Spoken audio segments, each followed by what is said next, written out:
लद्दाख की विरासत को नया मुकाम देने की तैयारी है। यूनियन बजट 2026 में केंद्र सरकार ने लेह पैलेस को देश के प्रमुख सांस्कृतिक पर्यटन स्थलों में शामिल करने का ऐलान किया है। क्या है इस फैसले का मतलब और कैसे बदलेगी लेह की तस्वीर, इस खास रिपोर्ट में देखिए। केंद्र सरकार ने यूनियन बजट 2026 में लद्दाख के ऐतिहासिक लेह पैलेस को एक प्रमुख सांस्कृतिक पर्यटन केंद्र के रूप में विकसित करने की घोषणा की है। ये जानकारी वित्त मंत्री निर्मला सीतारमण ने अपने बजट भाषण के दौरान दी।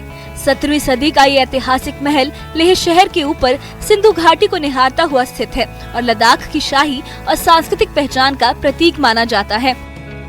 लेह पैलेस का निर्माण 16वीं शताब्दी में नामग्याल राजवंश के द्वारा शुरू हुआ था और 17वीं शताब्दी में राजा सेंगे नामग्याल के शासनकाल में पूरा हुआ। ये 9 मंजिला महल तिब्बत के पोटाला पैलेस का लघु रूप माना जाता है। कभी ये लद्दाख के शाही परिवार का निवास हुआ करता था, लेकिन 19वीं सदी में डोगरा आक्रमण के बाद शाही परिवार को यहाँ से स्टोक पैलेस स्थानांतरित होना पड़ा। समय के साथ महल को नुकसान पहुंचा, लेकिन आज ये भारतीय पुरातत्व सर्वेक्षण द्वारा संरक्षित एक महत्वपूर्ण विरासत स्थल है। मध्यकालीन तिब्बती शैली में बना लेह पैलेस मिट्टी की ईंटों, लकड़ी और पत्थरों से निर्मित है। महल में प्राचीन थांग का पेंटिंग्स, बौद्ध मंदिर, शाही आभूषण और पुराने ग्रंथ मौजूद हैं। इसकी छत से लेह शहर, सिंधु घाटी और आसपास की पर्वत श्रृंखलाओं का मनमोहक दृश्य दिखाई देता है। सरकार का मानना है कि सांस्कृतिक पर्यटन केंद्र के रूप में विकसित होने से न सिर्फ महल का बेहतर संरक्षण होगा, बल्कि स्थानीय रोजगार और पर्यटन को भी नई दिशा मिलेगी। इस बजट को लद्दाख के लिए आगे बढ़ने का रास्ता बताते हुए लद्दाख के उपराज्यपाल कविंद्र गुप्ता ने कहा कि यूनियन बजट विकसित भारत संकल्प की दिशा में एक अहम कदम है। उन्होंने ये भी बताया कि आने वाले वक्त में खेलो इंडिया मिशन के तहत लद्दाख में खेल इंफ्रास्ट्रक्चर को मजबूत किया जाएगा। साथ ही पर्यटन को बढ़ावा देने के लिए कोशिश की जा रही है, ताकि लद्दाख में पर्यटन सिर्फ 6 महीनों तक सीमित न रहे, बल्कि साल भर देश विदेश से पर्यटक यहाँ आ सके, जिससे स्थानीय अर्थव्यवस्था को बड़ा लाभ मिलेगा।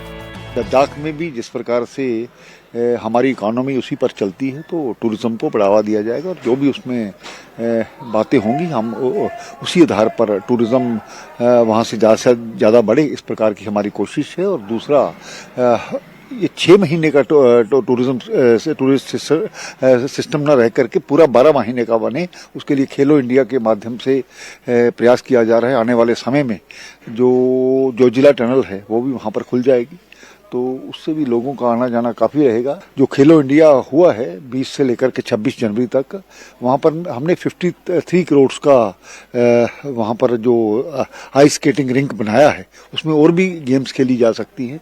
मल्टीपर्पस वहाँ पर इस प्रकार के स्टेडियम भी बनाए जा रहे हैं। आने वाले समय में लद्दाख कारगिल में भी इस प्रकार का प्रावधान किया जाएगा। लेह पैलेस को सांस्कृतिक पर्यटन केंद्र का दर्जा मिलना लद्दाख की विरासत के लिए एक अहम कदम माना जा रहा है।